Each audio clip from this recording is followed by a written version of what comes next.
aircraft that you have flown on before. Please remove headphones for this demonstration.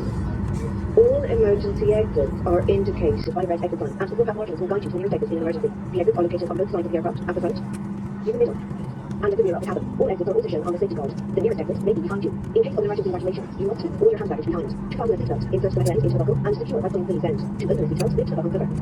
In case of a loss of cabin pressure, masks like this will drop automatically from the panels above your heads. Remain seated and pull down firmly on the mask to stop the flow of oxygen. Place the mask over your nose and mouth, secure the strap, and Der nächstgelegene Ausgang wird Sie auf Unterkünfte. Im Falle einer Evakuierung lassen Sie gesamtes Handgepäck an Bord.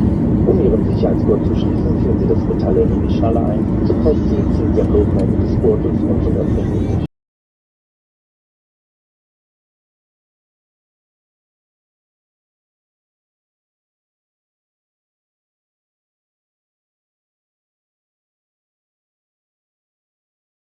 die Schnalle ab. Sollte der Druck in der Kabine sinken, fallen automatisch Sauerstoffmasken aus einem Panel über Ihren Kopf. Bleiben Sie sitzen und ziehen Sie einen der Masken zu sich, um den Sauerstofffluss zu aktivieren. Setzen Sie sich die Maske über Nase und Mund, fixieren Sie die Maske mit dem Gummiband und atmen Sie normal weiter. Seien Sie nicht besorgt, wenn sich der Beutel nicht aufblasen sollte, Sauerstoff wird trotzdem fließen. Versorgen Sie sich erst selbst mit einer Maske, bevor Sie anderen helfen. Die Schwimmweste befindet sich entweder unter Ihrem Sitz oder in einem Fach über Ihnen. Entnehmen Sie die Weste der Verpackung und führen Sie über den Kopf. Nehmen Sie die Gürtel um Ihre Taille nach vorne in den Verschluss und ziehen Sie diesen fest. Zum Aufblasen ziehen Sie fest am guten Griff. Es gibt am Mundstück zum weiteren Aufblasen oder Ablassen oder Licht, um Aufmerksamkeit zu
Ladies and gentlemen, runway is delayed to welcome you to 25 minutes ahead of our schedule. Remind